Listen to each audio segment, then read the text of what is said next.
let's talk a little bit about environmental policy. One of the big issues that we're trying to address as a result of a Supreme Court decision, Smith Land Company, and what it did. Tell us a little bit about what Smith Land Company decision and why it's so important to the business community and why we need to go back and fix it. Right, you hadn't read about that issue on the front page of the newspapers, but developer Smith Land Company down in Georgetown County, building a residential neighborhood, built a house on a lot, 3/10 of an acre, 0.19 tenths of the acre were on an isolated wetland. The builder contacted not only the Army Corps of Engineers at the federal level, but also DHEC at the state level to get a permit. Because it fell below the half-acre threshold, no permit was necessary. The Supreme Court ruled last summer, July of 2011, on two issues. One, that any emission or discharge into the environment now requires a permit from DHEC. Well, most of us drive to work every day and have tailpipe emissions. We don't regulate that currently. This court ruling would say you need a permit. Right now, Carnival Cruise Line in Charleston's being sued because they don't have a permit to emit into the air when they pull into the port. Another company, utility, just got sued last week. So it opens up. Now we're going to try to fix that piece. The second piece of the ruling is that it gave a private right of action to any citizen or citizen group that's never been granted before. So those are the two major fronts that we're going to go back and try to correct. We're not trying to expand what we had before. We're simply trying to go back to the previous 50 years of precedent. Well, a pretty big deal. You know, second big issue we talked about the port, which is at the top of our agenda. Other thing, comprehensive tax reform. Couple study committees, chambers looking at it. What happens with comprehensive tax reform based on what you're seeing from the Republican caucus in the House and what's being talked about by Governor Haley in her proposal, in her budget? How does that all work?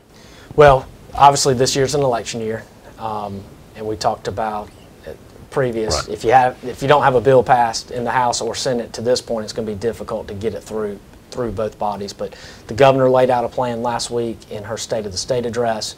The House Republicans will most likely lay out a plan. I think when it comes down to it, they'll try to take these in steps.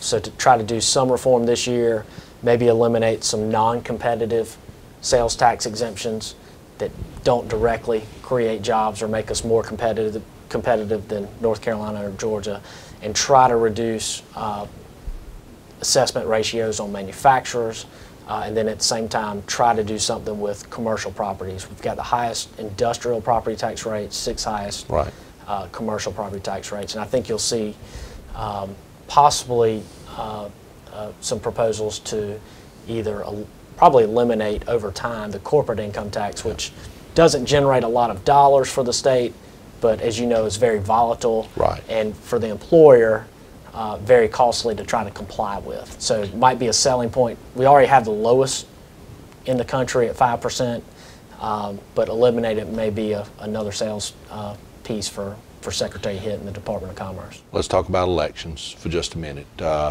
Last year, General Assembly spent a lot of time drawing state, House, and Senate lines as well as congressional lines. Justice Department signed off on all three of them. We got a suit out there. Do you think the General Assembly is going to have to deal with that this year again? Do you think the primaries happen on time? What's the thoughts across the street? I think everybody's sitting back and kind of taking it all in. Everybody's getting prepared for their reelection. As you know, the House and Senate are both up this year, so you've got a lot of nervous people out there looking towards a primary or possible a general election. So not exactly sure how it will play out in court, and it very may well delay the primaries in June, but I think the 170 members of the General Assembly are already preparing, getting out, talking to business leaders, and talking about the things that they've accomplished over the last couple of years to try to, if the courts say they can go ahead in June, that they're ready to go. So what else is hanging out there that we haven't talked about? Is there anything else that the business community needs to be really concerned about?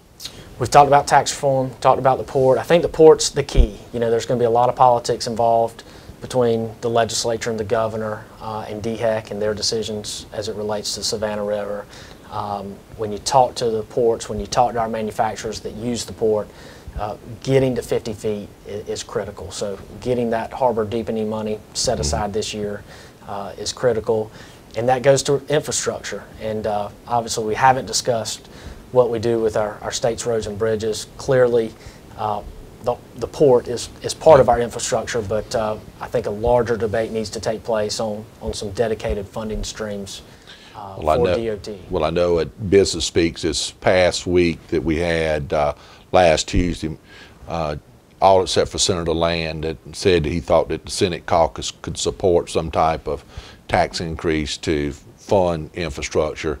Representative Harriot, Representative Bruce Bannister, and Senator Harvey Peeler all said not the time, not the appetite to do it. So do you see them looking at comprehensive tax reform or the budgeting process as a way of putting money over there? I know that Governor Haley has set aside $73 million in hope of enticing local governments to take some of the roads that are currently in the state system back into the county or city, a municipal system, more likely county.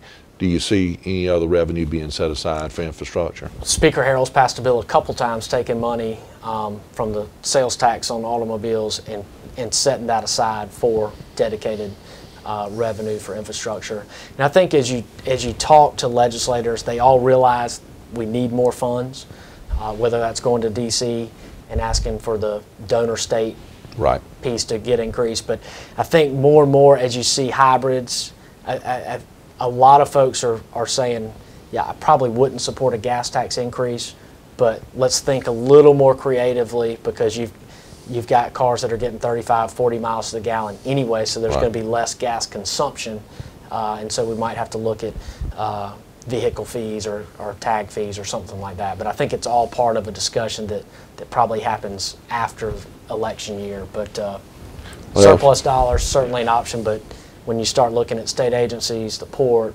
education, those dollars, Medicaid, those dollars get consumed pretty quickly this year. Well, I think the real issue is we don't really need to wait to crisis situation before we start looking at I-26, and the post-Panamax ships could be coming in 2014. We can handle them right now out in front of the bridge by 2020, 23, somewhere in that time frame, depending on the project life of the EIS study, the dredging all. We've got potential problems with the post-Panamax, hoping Charleston be the first port of call. General Assembly needs to be aware of that. We don't need to wait. It takes a long time to get those projects up, buy property, and do it. So big deal, big deal.